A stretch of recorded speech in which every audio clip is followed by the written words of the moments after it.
Davam edirik. Almaniyanın Bonn şəhərində BMT-nin iqlim üzrə subsidiar orqanlarının 62-ci sessiyası çərçivəsində konferans keçirilir.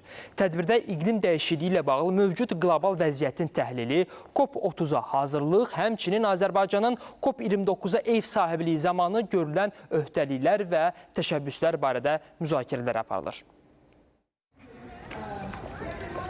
Azərbaycan bir il əvvəl Bonn sessiyasında COP29-a hazırlıq məqsədi ilə fəaliyyət göstərdi.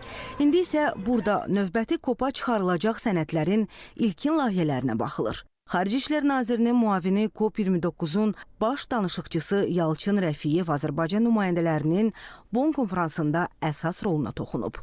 Bizim burada əsas rolumuz sədrlik olaraq iştirak edirik, COP29 sədrliyi olaraq.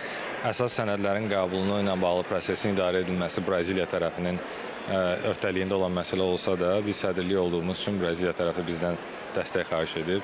Həm də nəzərə alaraq ki, biz Bakıda çox önəmli, vacib qərarların, çətin qərarların qəbul edilməsinə nail olduq. Yəni bir komanda formalaşıb. Biz hazırda həmin təcrübədən istifadə edərək Braziliya tərəfinə də dəstək oluruq. Girişdə Braziliyaya aid böyük bir stend quraşdırılıb. Bu növbəti COP-un məhz Braziliyada keçiriləcəyini xatırladır. BMT iqlim görüşləri əsas məsələlər üzrə irəliləyişi təmin etməyi və noyabrda Braziliyanın Belém şəhərində keçiriləcək növbəti COP30 BMT iqlim dəyişikliyi konferansında qəbul olunacaq qərarların hazırlanmasını hədəfləyir. Bakıdan Belinə yol xəritəsi inkişaf etməkdə olan ölkələrin qlobal iqlim gündəliyində ön plana çıxarılması baxımından çox əhəmiyyətlidir. Braziliya hökumətinin nümayəndəsi belə deyir.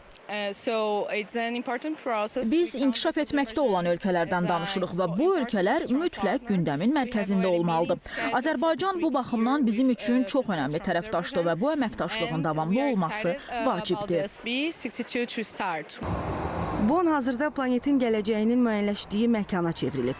Məhz indi sabahın iqlim gələcəyinə təsir göstərə biləcək qərarların konturları formalaşır. Görüşlər, müzakirələr iyunun 26-sına dək davam edəcək. Günay Məmmədova, Rəşidə Zülfüqarova, Azərbaycan televiziyasının Almaniya bürosu, Bonn.